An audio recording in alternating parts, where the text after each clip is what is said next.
اخوان السلام عليكم ومرحبا بكم عند عقارات واراضي موتشو.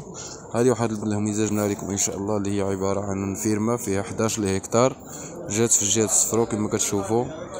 فيها الفيلا بلا بيسين ديالها، مجهزه بالكامل بالكوت كوت، دايره بالسور، دايره بالزيتون. لا بيسين كما كتشوفوا هو هذا، فيها الباسان. جات في الجهه ديال الصفرو وين تركراك. هانتوما كما كتشوفوا لا بيسين، هذا الباسان ديالها هي قدامكم كما كتبان لكم الفيرما.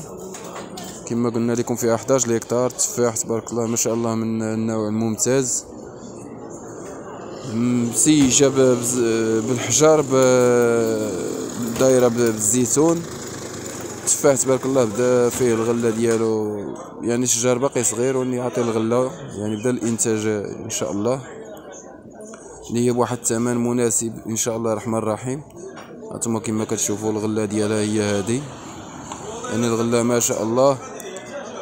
ومرحبا بالجميع ان شاء الله الرحمن الرحيم.